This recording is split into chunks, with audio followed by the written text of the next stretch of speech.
Sociologjia e suksesit. Sociologjia e suksesit. Dhe tani mbritëm tek të suksesshmit. Në rubrikën të suksesshmit të dashur miq, sot do të ndalemi tek një autor që ka ndriçuar errësirën e gënjeshtrave me fuqinë e fjalës dhe mendimit të tij të kthjellët, George Orwell.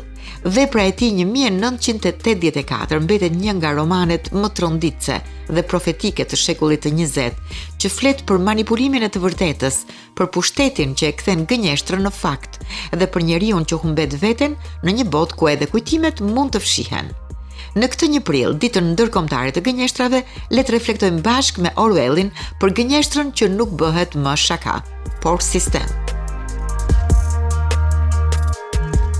Ministria e së vërtetës, Minsver në gjuhën e re, ishte një ndërtesë kolosale, piramidale, prej betonit të bardhë, që ngrihej lart e më lart në qiell, 300 metra në lartësi.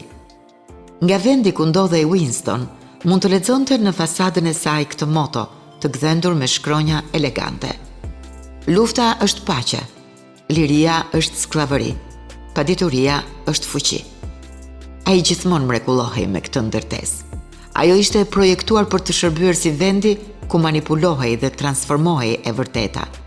Vendi ku fshihej historia e kaluar, ku dokumentet përdoreshin dhe pastaj asgjësoheshin, ku e kaluara shkatrohej çdo ditë dhe rindërtohej sipas nevojës së partisë.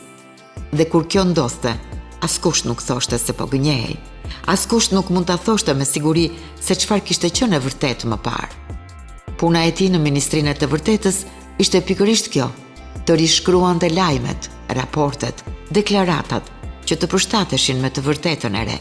Dhe më pas, versioni tjetër zhdukej, digjej, asgjësohej, sikur të mos kishte ekzistuar kurrë.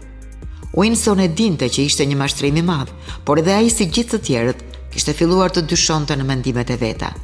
Ajo që ishte më tronditse ishte jo se partia gënjente, por se ajo kishte të drejtën të vendoste se çfarë ishte e vërtetë. E vërteta është ajo që partia thot se është e vërtetë, mendonte ai. Nëse ata thonë se 2+2 bëjnë 5, atëherë ashtu është. Dhe ndoshta një ditë, unë vetë do të besoj se 2+2 bëjnë 5. Sepse në këtë botë, gënjeshtra nuk ishte më thjesht një fjalë që thuaj për t'u mashtruar. Ajo ishte kthyer në realitet, në fakt, në normë. E pra, të dashur miq, në një botë ku gënjeshtra tingëllon ëmbël dhe e vërteta është e hidhur, Orwell na kujton një të vërtetë të thellë. Nëse nuk e mbrojmë të vërtetën, ajo zhduket jo me një krismë, por me një heshtje. Në këtë 1 prill, ku gënjeshtrat na bëjnë të qeshim për një çast, le të kujtojmë edhe gënjeshtrat që nuk janë fare të pafajshme, ato që ndërtojnë realitetet rreme, deformojnë kujtesën tonë dhe formësojnë botën ku jetojmë. Sepse, siç thot Orwell, e vërteta është revolucionare. Sociologjia e suksesit.